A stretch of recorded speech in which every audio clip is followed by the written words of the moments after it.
guys, today we are going to discuss a very new chapter of your class 10 chemistry, and that is acids, bases and salts. So basically we will discuss with the very basic topic first, and then we will move to the higher level topics. So let's begin. So the first topic that we are going to discuss, that what is an acid and what is base. Acids और basis होते क्या हैं actually, chapter का नाम ही है, हमें chapter में किस किस के बारे में पढ़ना है, एसिड्स बेसिस एंड सॉल्ट्स। आप सबको पता है इसके बारे में, लेकिन इस चैप्टर में ना बहुत डिटेल्स में पढ़ेंगे ये सारे टॉपिक के बारे में। तो चलो हम शुरू करते हैं। एसिड क्या होता है? वी नो दैट एसिड क्या होता है, सार टेस्ट का होता है, थोड़ा सार टेस्ट में रहता है एसिड। और क्या रहता है, ये क्या करता है, ब्लू लिटमस को रेड में कन्वर्ट कर देता है। ये तो हमें पता ही है कि एसिड क्या करता है। Litmus paper, we all know about litmus paper and I will also discuss about it some more. Acids क्या करता है, अगर आप एक ब्लू लिटमस को एसिड में अगर आप डिप करोगे, अगर आपके पास एक ब्लू लिटमस है, उसे अगर आप एसिड में डिप करोगे तो वो ब्लू लिटमस क्या में कन्वर्ट हो जाएगा, रेड में। अब आप बोलोगे मैम अगर मेरे पास ब्लू लिटमस नहीं है तो, इट्स वेरी इजी स्टूडेंट्स। अगर आपके पास ब्लू लिटमस नहीं है, अगर आपके पास ऑलरेडी रेड लिटमस ही है, और अगर आप रेड लिटमस को ही एसिड पर डिप करोगे तो क्या होगा, तो कोई भी चेंजेस नहीं होगा। रेड लिटमस है तो वो तब भी रेड ही रहेगा। Now comes basis. बेसिस के बारे में अब हम पढ़ लेते हैं। बेसिस क्या होता है, टेस्ट बिटर टेस्ट का होता है, changes the red litmus blue. Basis क्या करते हैं, रेड लिटमस को ब्लू में कन्वर्ट कर देते हैं। ठीक है, यहाँ पे भी सेम है। अगर आपके पास ब्लू लिटमस ही है ऑलरेडी, अगर आपके पास रेड लिटमस है तो वेल एंड गुड, आप उसे एक बेस में डिप करो और आपको उसका चेंज होता हुआ कलर मिल जाएगा। लिटमस पेपर का क्या होगा, कलर चेंज हो जाएगा and it will convert to blue. लेकिन अगर आपके पास ऑलरेडी ही एक ब्लू लिटमस है तो आप क्या करोगे, आप उसे ही एक बेस में डिप कर दो, और डिप करने के बाद आपको उसमें कुछ भी कलर का चेंज नहीं मिलेगा, means it will remain blue. तो आपको पता चल जाएगा कि अच्छा, तो ये एक बेसिक सोल्यूशन ही था मेरे पास, जिसकी वजह से इस ब्लू लिटमस का कलर बिल्कुल भी चेंज नहीं हुआ। तब हमें ये तो समझ आ गया कि लिटमस पेपर के हेल्प से, फिर लिटमस के हेल्प से आप बोल सकते हो, आप क्या कर सकते हो, किसी भी सब्सटेंस को चेक कर सकते हो कि क्या वो सब्सटेंस एसिड है या फिर वो सब्सटेंस बेस है। आप ये चीज़ इजीली चेक कर सकते हो। तो अब हम जान लेते हैं, तो ये लिटमस एक्चुअली क्या है पता है, एक तरह का इंडिकेटर है, आप बोल सकते हो। इंडिकेटर क्यों कहते हैं हम लिटमस को, क्योंकि ये हमें इंडिकेट करता है कि कोई भी सब्सटेंस वो एसिडिक मीडियम का है या बेसिक मीडियम का है, या आप लिटमस से पता कर सकते हो। तो क्या बस लिटमस ही एक इंडिकेटर हमारे पास है क्या, कि हमारे पास और भी इंडिकेटर है? Definitely we have a lots of more indicator. जैसे कि लिटमस तो है ही है, साथ ही साथ टर्मरिक यानी कि हल्दी जो होता है, ये भी एक तरह का इंडिकेटर है। आप देखोगे टर्मरिक को जब आप उसमें अगर थोड़ा सा पानी डाल दो, टर्मरिक में, हल्दी पाउडर में आप थोड़ा सा पानी डाल दो, तो आपको दिखेगा उसका कलर कुछ चेंज होता हुआ दिखेगा। तो वो क्या है, वो हमें उसका मीडियम हमें बता रहा है कि वो एसिडिक है कि बेसिक है। सो कलर का चेंज होना मीन्स वो कुछ हमें इंडिकेट करता है। तो चलो, इंडिकेट करता है, क्या इंडिकेट करता है कि जो मीडियम में उसे डिप किया गया है या फिर उसमें जो मीडियम डाला गया है वो मीडियम एसिडिक है कि बेसिक है, ये हमें इजीली पता चल जाएगा। So litmus and turmeric are indicators. Now the next thing is, the stain of curry on a white cloth becomes reddish brown when soap, basic in nature, is scrubbed on it. यहाँ पे अब देखो क्या बताया गया है, ये बड़ा ही इंटरेस्टिंग सा है ये वाला चीज़। आप थोड़ा ध्यान से देखो, आपको बहुत अच्छे से समझ आएगा। द स्टेन ऑफ करी मीन्स आप कोई भी सब्जी खाते हो, आपके एक वाइट क्लोथ का, आप एक वाइट कलर का शर्ट पहन लियो समझ लो, तो आपके वाइट शर्ट में वो करी गिर गया आपके शर्ट में, ऐसा समझ लो।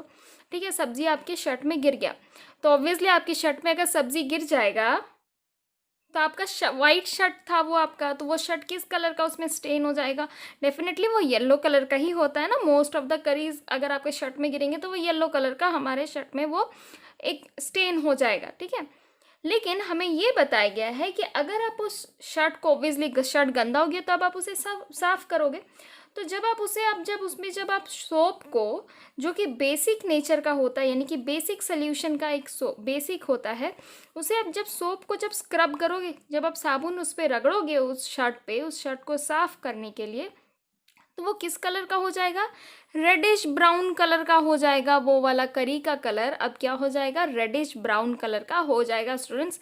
जी हाँ, आप अपना एक अच्छा सा शर्ट मत बिगाड़ लेना, लेकिन आप कोई भी एक वाइट क्लॉथ पे आप ये एक्सपेरिमेंट करके देख सकते हो और आपको पक्का ये रेडिश ब्राउन कलर का you will definitely be able to सी।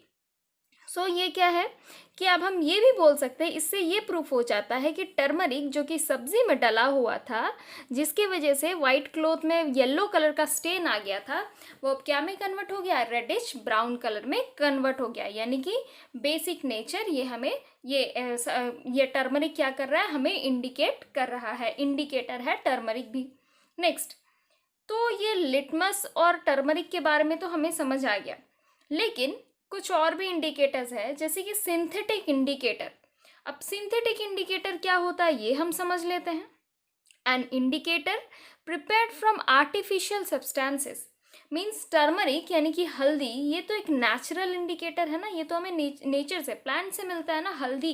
हल्दी का प्लांट होता है ना, टर्मरिक प्लांट्स आर देयर जहाँ से हमें टर्मरिक मिलता है, तो ये तो नेचुरल सब्सटेंस हो गया टर्मरिक। लेकिन दूसरा जो चीज़ है, अगला टाइप का इंडिकेटर आता है, दैट इज सिंथेटिक इंडिकेटर। अब सिंथेटिक इंडिकेटर क्या है, एक ऐसा तरह का इंडिकेटर जिसे कि हम खुद प्रिपेयर करते हैं using artificial substances. Means those indicators which we prepare using artificial substances, those indicators are known as synthetic indicators. Example, methyl orange, phenolphthalein. आगे में पढ़ना है हमें इसके बारे स्टूडेंट्स, लेकिन अभी बस इंट्रोडक्शन है तो आप इसे समझते जाओ।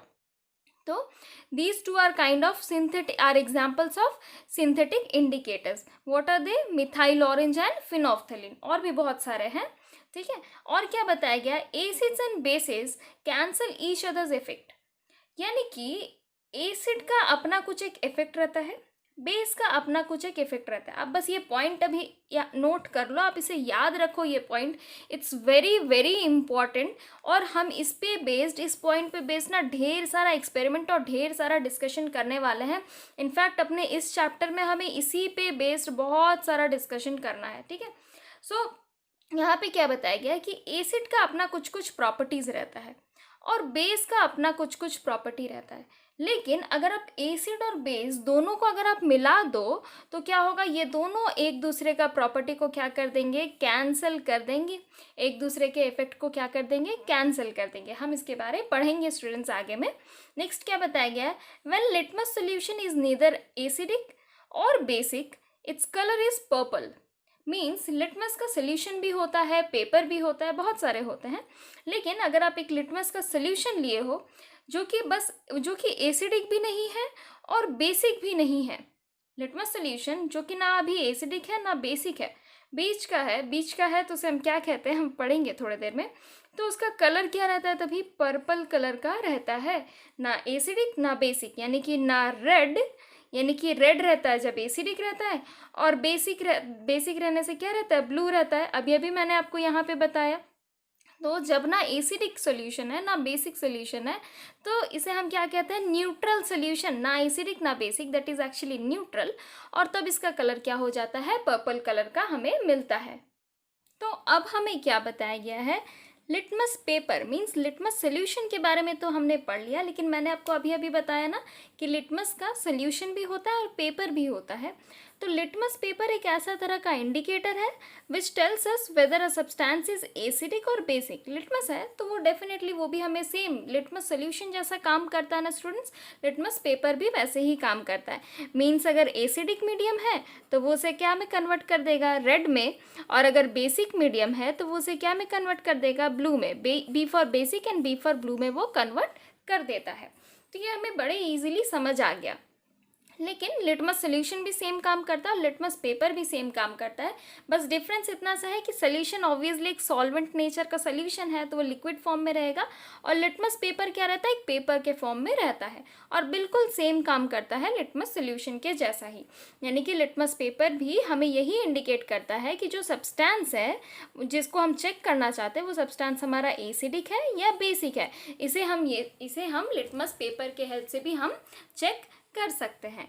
और क्या बताया गया है, दो substances whose odour changes in acidic और बेसिक मीडिया और are called olfactory indicators. Means वैसे सब्सटेंस जिनका ऑर्डर चेंज होता है, ऑर्डर मतलब स्मेल चेंज होता है, जिनका स्मेल चेंज होता है इन एसिडिक और basic media are called olfactory substances. क्या ऐसे भी कोई सब्सटेंस होता are called olfactory indicators. Means क्या ऐसे भी कोई सब्सटेंस होते हैं जिसका स्मेल चेंज हो जाएगा बिल्कुल। अगर आप उसे एसिड मीडियम में डाल दो तो उसका स्मेल कुछ और हो जाएगा, या फिर अगर आप उसे बेसिक मीडियम में डाल दो तो उसका स्मेल कुछ और हो जाएगा। ऐसा सब्सटेंस सच में एग्जिस्ट करता भी है क्या? हम देखेंगे, ज़रूर करता है स्टूडेंट्स। ऐसा सब्सटेंस भी एग्जिस्ट करता है कि वो सारे सब्सटेंस को अगर आप एसिडिक मीडियम में डाल दो तो उसका स्मेल कुछ और हमें आने लगेगा। मीन्स आपको डेफिनेटली उसे स्मेल करके चेक करना होगा, तो उसका स्मेल कुछ और रहेगा। अगर आप उसे बेसिक मीडिया में डाल दो तो उसका स्मेल कुछ और रहेगा। और उस तरह के सब्सटेंस को हम क्या कहते हैं? उस तरह के इंडिकेटर्स को हम क्या कहते हैं? जिस इंडिकेटर से हम चेक करेंगे दैट इज ऑल्फैक्टरी इंडिकेटर। ठीक है, नेक्स्ट और हमें क्या बताया गया? नेक्स्ट अब हम कर लेंगे एक एक्सपेरिमेंट, क्योंकि मैंने आपको बताया कि इस वाले चैप्टर में ना हम एसिड्स और बेस के ढेर सारे प्रॉपर्टीज़ के बारे में जानने वाले हैं।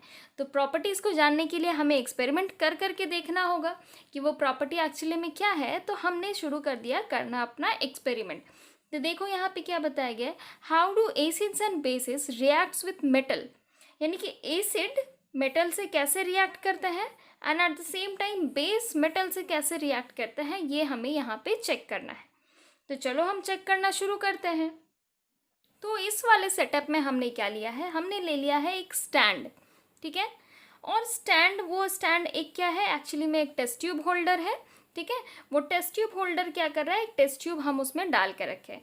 और हमारे सेटअप में क्या है? टेस्ट ट्यूब में हमने जो कुछ भी डाला है, लेकिन टेस्ट ट्यूब के माउथ को हमने क्या कर दिया है? एक कॉर्क से बंद कर रखा है। यह हमने क्या किया है? टेस्ट ट्यूब के माउथ को कॉर्क से बंद करके रखा है, ताकि टेस्ट ट्यूब से अगर कुछ भी गैसेस जाए तो वो बाहर ना निकले और वो यहाँ पे बंद रहे। लेकिन हमने इस माउथ, ये एक कॉर्क है, तो कॉर्क के अंदर से हमने क्या किया? एक पाइप को, मीन्स एक डिलीवरी ट्यूब हम इसे कहते हैं, डिलीवरी ट्यूब को हमने लिया है। और उस डिलीवरी ट्यूब से कुछ गैसेस जाएंगे जो कि यहाँ से जाएगा, और वो गैसेस कहाँ होकर के जाएगा? इस वाले कंटेनर में, इस वाले बीकर में आप बोल सकते हो। और इस वाले कंटेनर में हमने क्या लिया है? सोप सोल्यूशन लिया है इस वाले कंटेनर में। अब हमें देखना है कि क्या गैसेस जा रहा है, हमने यहाँ पे क्या क्या सब्सटेंसेस लिया है, और हमें ओवरऑल एक्सपेरिमेंट में क्या देखने को मिल रहा है ये हमें समझना है। चलो तो देख लेते हैं। हमने ले लिया है एक स्टैंड, और हमने लिया है इस टेस्ट ट्यूब में कुछ छोटे छोटे जिंक के ग्रैन्यूल्स। ये जो ब्लैक कलर का आपको दिख रहा है ना, जो सारा ये सारे मैंने लिए हैं यहाँ पे जिंक ग्रैन्यूल्स। ठीक है, ये है अपना टेस्ट ट्यूब, और ये है जिंक ग्रैन्यूल्स ब्लैक कलर के। और ये जो येलो वाला जो पार्ट है, इससे मैं डिनोट की हूँ that is dilute sulphuric acid.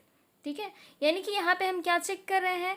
Acid metal के साथ कैसे रिएक्ट करता है वो हम चेक करना चाह रहे हैं इस वाले एक्सपेरिमेंट से। क्योंकि मैंने लिया है कुछ metal substances that is zinc granules, and at the same time मैंने लिया है dilute sulphuric acid which is acidic in nature. तो हम चेक कर रहे हैं एसिड का मेटल के साथ रिएक्शन, किस तरीके का रिएक्शन होता है। तो जैसे ही हम इस तरीके में इसको छोड़ दिया जाए, अगर ये जिंक ग्रैन्यूल्स को अगर डाइल्यूट सल्फ्यूरिक एसिड में आप थोड़े टाइम के लिए रख दो, तो आपको थोड़े टाइम बाद ही क्या देखने को मिलेगा? हाइड्रोजन गैस का बबल्स देखने को मिलेगा। अभी तो हमें नहीं पता कि यह हाइड्रोजन गैस ही है कि क्या है, ये तो हमें नहीं पता। लेकिन एटलीस्ट आपको यहाँ पे ये जो ब्लू कलर के जो बबल्स जो बनाए हैं मैंने ये सारे, ठीक है, आपको ये सारे बबल्स देखने को मिलेंगे। चलो अभी मान लिया जाए कि अभी हमें नहीं पता मैम कि ये हाइड्रोजन गैस है, आप इतना श्योर कैसे हैं? चलो ये हम बाद में बताएंगे, लेकिन एटलीस्ट हमें यहाँ पे कुछ गैस बबल्स देखने को मिल रहा है। यानी कि यहाँ पे अंदर में कुछ रिएक्शन हो रहा है between zinc and dilute sulphuric acid, because of which some gas is released, कुछ गैस रिलीज हो रहा है। ठीक है, तो इस सोल्यूशन से अब क्या हो रहा है? कुछ गैस बबल्स कुछ रिलीज होते हुए यहाँ से जाएंगे, और वो इस डिलीवरी ट्यूब से ये पास ऑन होगा वो सारा गैस बबल्स, और हम इसे डिप कर रहे हैं कहाँ पे? एक सोप सोल्यूशन में, क्योंकि हमने इस डिलीवरी ट्यूब को पहुंचा दिया है एक सोप सोल्यूशन तक। अच्छा, अब सोप सोल्यूशन में जैसे ही आएगा ये गैस बबल्स, तो सोप सोल्यूशन से भी क्या होगा? ये ऑब्वियसली सोल्यूशन है, लिक्विड फॉर्म का है, तो इसमें भी अब बबल्स बनने लगेंगे ना। एयर पार्टिकल्स इसमें जाएगा, गैस पार्टिकल्स जाएगा, तो वो बबल्स बनेंगे। तो कुछ यहाँ पे मैंने ये सारे सर्कुलर फॉर्म में मैंने ये डिनोट किया है बबल्स को। तो अभी तक तो हमें इतना ही दिख रहा है कि यहाँ पे भी कुछ बबल्स बन रहा था, और वह इससे हमें प्रूफ हो रहा है कि कुछ गैस मॉलिक्यूल्स यहाँ से निकल रहा है, और वही सेम बबल्स को हमने डाल दिया है यहाँ पे। तो यहाँ पे भी अब गैस को मैंने, नॉट बबल्स, सेम गैस को हमने यहाँ पे डाला है, तो यहाँ पे भी कुछ क्या बन रहे हैं, बबल्स बन रहे हैं। तो अब हमें क्या समझ आएगा कि यहाँ से जो बबल्स, जो ये सारे जो बबल्स, यानी कि ये सारे बबल्स जो निकल रहे हैं, ये क्या है, soap bubbled filled with hydrogen gas. अभी तक भी हमें नहीं पता है कि हाइड्रोजन गैस है कि क्या है, but at least soap bubbled filled with some gas, you can say that here there is a soap bubble which is, क्योंकि सोप बबल है ना, सोप सोल्यूशन से निकलता जा रहा है ये बबल, तो that is some soap bubble filled with some kind of gas, हमने ऐसा मान लिया। Now the next thing come is candle. आप एक बर्निंग कैंडल को लेते जाओ एक बबल के सामने, और आपको क्या सुनाई देगा, एक पॉपिंग साउंड सुनाई देगा। एक पॉप साउंड के साथ बर्निंग कैंडल को लेते जाओ या फिर बर्निंग मैचस्टिक को लेते जाओ, आपको सुनाई देगा एक पॉपिंग साउंड।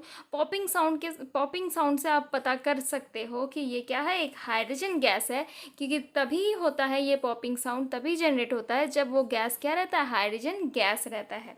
तो अब हमें समझ आ गया कि यहाँ पे सोप बबल किस गैस से फिल था, ये सोप बबल फिल था विथ हाइड्रोजन गैस, और यहाँ पे भी ये कौन सा गैस था, ये hydrogen gas with hydrogen gas का ही बबल्स यहाँ पे था।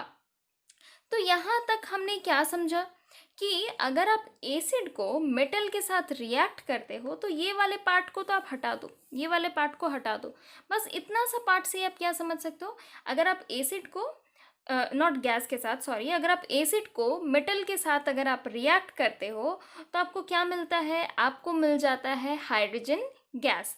इतना तो क्लियर है कि हाइड्रोजन गैस कुछ मिले ना मिले, एसिड को अगर हम रिएक्ट करते हैं मेटल के साथ तो हमें मिल जाता है हाइड्रोजन गैस। इतना हमें यहाँ से क्लियर हो गया।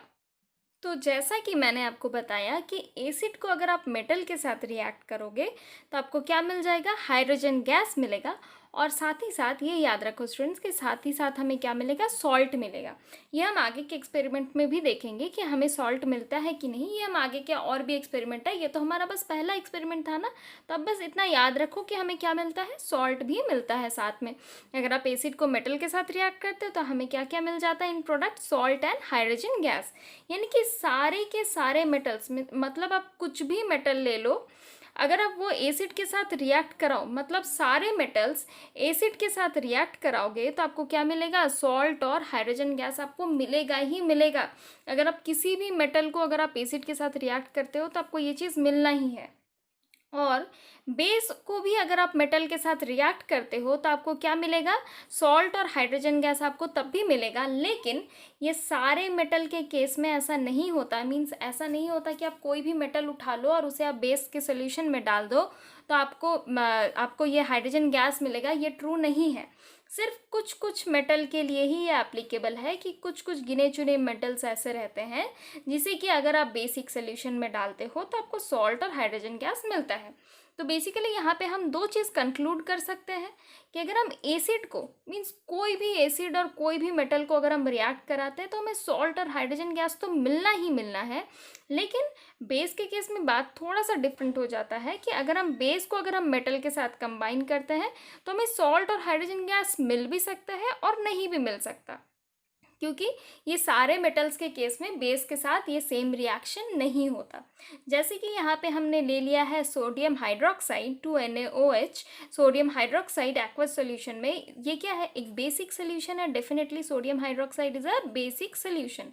इसे अगर आप डाल दो जिंक, इसमें अगर आप जिंक ग्रैन्यूल्स डालो, जैसा कि हमने अभी जो एक्सपेरिमेंट में आपको बताया जिसमें हम डाइल्यूट सल्फ्यूरिक एसिड में डाल रहे थे जिंक ग्रैन्यूल्स, अभी हम इस वाले बेसिक सोल्यूशन में अगर आप डाल दो जिंक ग्रैन्यूल्स को तो आपको क्या मिल जाएगा, sodium zincate plus hydrogen gas. Means इस वाले केस में आपको मिल रहा है हाइड्रोजन गैस, लेकिन सारे मेटल्स के केस में आपको हाइड्रोजन गैस मिलेगा if you dip it in basic solution. ये ट्रू नहीं है।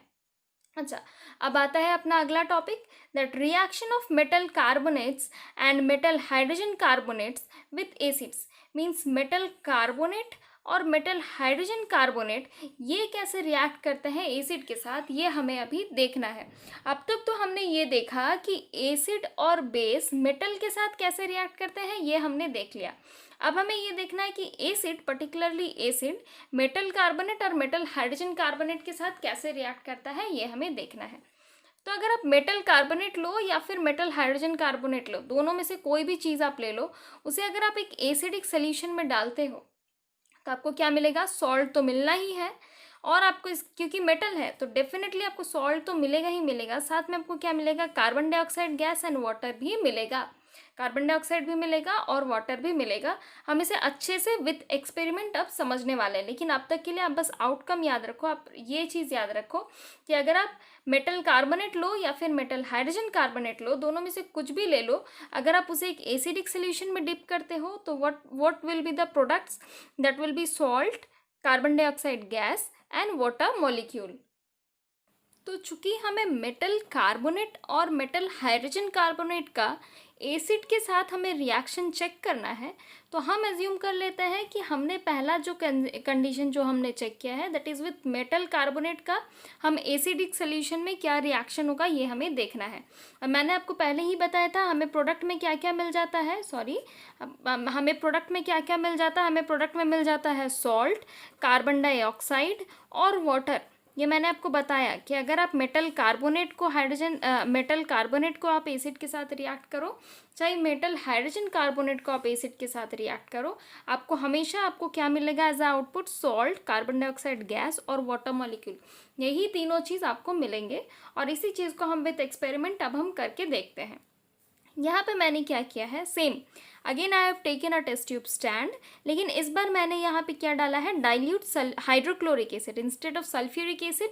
यहाँ पे डाइल्यूट हाइड्रोक्लोरिक एसिड डाला गया है और यहाँ पे क्या डाला गया है, ये छोटे छोटे क्या डाला गया है, सोडियम कार्बोनेट डाला गया है।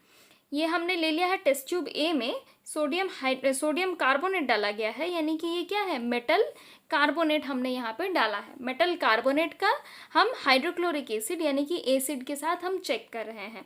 यानी कि फर्स्ट जो अपना एक्सपेरिमेंट है, that is how acids react with metal carbonate, how acid is reacting with metal carbonate, that we are going to check through this experiment. ये हम चेक कर लेते हैं यहाँ पे, तो हमें नज़र आएगा कि यहाँ पे रिलीज हो रहा है कार्बन डाइऑक्साइड गैस। ठीक है, ये सेटअप तो आपको समझ आ रहा है ना। मैंने यहाँ पे सेम डिलीवरी ट्यूब लिया है, यहाँ पे क्या है, ये कैल्शियम हाइड्रोक्साइड सोल्यूशन, ये हम बताएंगे आगे में, लेकिन अभी बस आप यहाँ तक समझो कि यहाँ पे आपको कुछ गैस मॉलिक्यूल्स आपको निकलता हुआ दिखेगा और वो गैस मॉलिक्यूल्स क्या रहेगा, that is carbon dioxide gas only.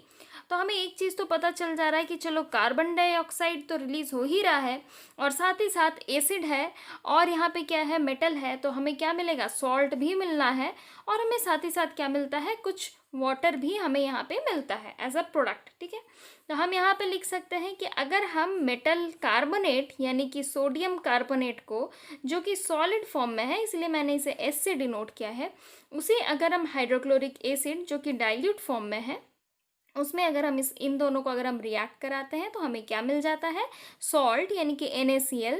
ठीक है, और हमें क्या मिल जाता है, सोडियम क्लोराइड NaCl हमें मिल रहा है एक्वस सोल्यूशन में, हमें वाटर भी मिल रहा है लिक्विड फॉर्म में और हमें क्या मिल रहा है, कार्बन डाइऑक्साइड गैसियस फॉर्म में। यहाँ पे डेफिनेटली आपको कार्बन डाइऑक्साइड गैस आपको मिलेगा।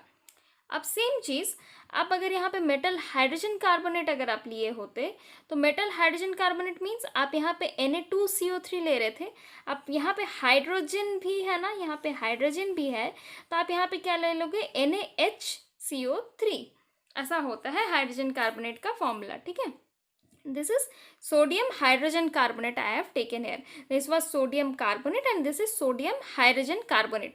तो अगर हम सोडियम हाइड्रोजन कार्बोनेट को भी अगर हम इसमें, अगर आप इसको जस्ट आप इस एक्सपेरिमेंट को आप रिप्लेस कर दो, यहाँ पे जो हमने सोडियम कार्बोनेट लिया था यहाँ पे आप बस डाल दो सोडियम हाइड्रोजन कार्बोनेट। ठीक है, यहाँ पे आप सोडियम हाइड्रोजन कार्बोनेट अगर आप डाल दोगे तो भी आपको सेम प्रोडक्ट, सेम चीज़ होता हुआ दिखेगा, लेकिन get a same salt solution, आपको सेम सॉल्ट सोल्यूशन मिलेगा, NaCl ही मिलेगा, आपको वाटर मॉलिक्यूल मिलेगा, आपको कार्बन डाइऑक्साइड गैस आपको मिलेगा। All the three outputs will be same, salt, carbon dioxide gas and water molecule. तो चाहे आप मेटल कार्बोनेट लो, चाहे आप मेटल हाइड्रोजन कार्बोनेट लो, यहाँ पे मैंने सोडियम कार्बोनेट को लिया है, आप कुछ दूसरा metal carbonate, metal hydrogen carbonate भी आप यहाँ पे एज्यूम कर सकते हो, कोई भी दूसरा चीज़। तो आप चाहे जो भी मेटल कार्बोनेट या फिर मेटल हाइड्रोजन कार्बोनेट लो, आपको as a output salt, carbon dioxide और वाटर ही मिलेगा। अब यहाँ पे और क्या बताया गया है, on passing CO2 gas evolved in 1 and 2 through lime water, यानी कि इस चीज़ को समझो, मैंने मेटल कार्बोनेट वाले रिएक्शन को 1 से डिनोट किया था और मेटल हाइड्रोजन कार्बोनेट वाले रिएक्शन को मैंने 2 से डिनोट किया था। दोनों सेपरेट सेपरेट एक्सपेरिमेंट है स्टूडेंट्स, ठीक है, दोनों का आप रिलेट मत करना। अभी तक तो मैंने आपको रिएक्शन का इतना सा पार्ट बताया है कि हमें CO2 मिलता है, हाइड्रोजन गैस में, sorry not hydrogen gas, extremely sorry, हमें CO2 मिलता है, वाटर मॉलिक्यूल मिलता है और सॉल्ट मिलता है, ठीक है। लेकिन अब हमें समझना है ये वाले पार्ट को, यानी कि डिलीवरी ट्यूब से हमने क्या किया है, इस CO2 गैस को हमने पास कराया है। यहाँ से जो हमें CO2 गैस मिल रहा है ना, इस CO2 गैस को हमने पास कराया है एक दूसरे टेस्ट ट्यूब में, जहाँ पे हमने ले लिया है कैल्शियम हाइड्रोक्साइड सोल्यूशन। यानी कि यहाँ पे हम ये बता रहे हैं कैल्शियम हाइड्रोक्साइड सोल्यूशन, यानी कि this is actually lime water. ये क्या है, lime water is only calcium hydroxide solution. यानी कि अगर आप यही सेम कार्बन डाइऑक्साइड गैस को अगर आप लाइम वाटर यानी कि कैल्शियम हाइड्रोक्साइड सोल्यूशन से अगर आप पास कराते हो कार्बन डाइऑक्साइड गैस को, यानी कि आपको रिएक्टेंट में आप क्या क्या लिखोगे, lime water and carbon dioxide gas, अगर आप इन दोनों को पास कराते हो तो आपको क्या मिल जाएगा, वाइट प्रेसिपिटेट मिलेगा, CaCO3, ठीक है। यानी कि यहाँ पे आपको क्या मिलेगा, छोटे छोटे छोटे छोटे वाइट प्रेसिपिटेट, जैसे चॉक डस्ट जैसे नीचे नीचे जमा हो जाता है ना, उस टाइप का आपको वाइट प्रेसिपिटेट मिलेगा। और साथ में आपको क्या मिल जाएगा, H2O यानी कि वाटर मॉलिक्यूल मिल जाएगा। अब यहाँ पे फिर से क्या किया गया है, इस वाले एक्सपेरिमेंट को फिर से हमने 3 मार्क कर दिया है इस वाले इक्वेशन को। अब हमने क्या किया, यहाँ पे जो हमें प्रोडक्ट मिला, यानी कि ये वाले प्रोडक्ट को यहाँ पे लिख दिया गया है। अब इस वाले प्रोडक्ट को फिर हम क्या करें, इसमें फिर एक बार तो हमें मिल गया यहाँ पे छोटा छोटा ऑक्साइड्स, ठीक है, छोटा छोटा हमें यहाँ पे प्रेसिपिटेट मिल गया। अब हम यहाँ पे क्या कर रहे हैं, अब हम इसे फिर से हम इसमें अब भी प्रेसिपिटेट मिलने के बाद भी, अब अगर आप इसमें और भी उसके बाद भी अगर आप कार्बन डाइऑक्साइड गैस पास कराते हो तो आपको मिल जाएगा CaHCO3 एक्वस सोल्यूशन में, and that will be now soluble in water.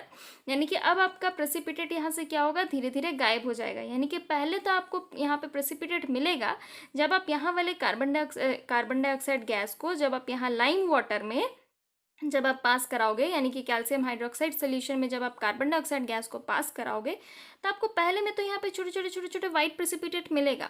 आप अगर तभी पास कराना बंद कर देते हो कार्बन डाइऑक्साइड गैस को तो यहाँ पे आपका वाइट प्रेसिपिटेट ही रह जाएगा।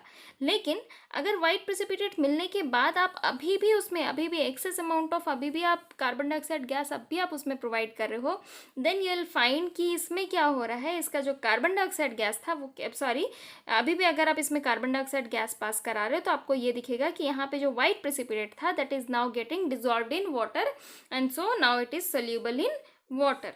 इस टाइप का हमें ऐसा देखने को मिलेगा। Students, I hope the lecture was clear enough and you have got the concepts very clearly. अब देखो यहाँ पे थोड़े से तो दिक्कत आएंगे ही क्योंकि इतने सारे केमिकल रिएक्शंस है, ठीक है।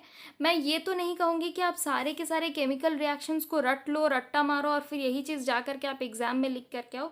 आई will not tell you to learn by heart all the chemical reactions, but at least आप इसे क्या करो, समझो और आप इसे लिख लिख के प्रैक्टिस करो विद दीज एक्सपेरिमेंट। ये एक्सपेरिमेंट्स अगर आप अपने दिमाग में रखोगे तो ये केमिकल इक्वेशंस आप इजीली फ्रेम कर सकते हो। इसीलिए मैं आपको सारे के सारे एक्सपेरिमेंट्स के साथ एक्सप्लेन कर रही हूँ। स्टूडेंट्स, आप एक्सपेरिमेंट याद रखो तो सबसे अच्छा ट्रिक क्या रहेगा, आप अगर एक्सपेरिमेंट को याद, ये वाला भी इससे पहले वाला भी, जितना भी एक्सपेरिमेंट मैं आपको बताते जा रही हूँ, आप एक्सपेरिमेंट को स्टेप बाय स्टेप अगर याद रखते जाओगे तो आप क्या कर सकते हो, आप इजीली केमिकल इक्वेशंस आप इजीली लिख सकते हो। बड़ा इजी सा है, ठीक है, कुछ भी डिफिकल्ट नहीं है ये और आपको इसे लर्न करने की ज़रूरत नहीं है। लेकिन हाँ, केमिकल इक्वेशंस एग्जाम में आते हैं, ये बहुत ही ज़्यादा इम्पॉर्टेंट है। केमिकल इक्वेशंस बहुत ही ज़्यादा मार्क्स का ये आता है एग्जाम में स्टूडेंट्स। केमिस्ट्री का ये बहुत ही एक बड़ा पार्ट है, आप बोल सकते हो। तो इसे आप बहुत ही अच्छे तरीके से आप प्रैक्टिस करो, लिख लिख के प्रैक्टिस करो। और रही नोट्स की बात, so you can always pause the video and take a screenshot, ठीक है। यही सारे नोट्स आपके एग्जाम में भी आप अगर यही सारे कुछ लिखोगे तो ये ठीक है, आप अपने लैंग्वेज भी यहाँ पे ऐड कर सकते हो, लेकिन बेसिक जो आपका जो नोट्स है वो आपको मिल जाएगा यहीं से। So you can pause the video, take a screenshot and then you can watch the video forward, or else you can even pause the video and you can copy down the notes also. Students, you can do that also. तो अगर आपको हमारी ये video अच्छी लगी हो तो इसे लाइक करना, हमारे चैनल को सब्सक्राइब करना और शेयर ज़रूर करना। Thank you.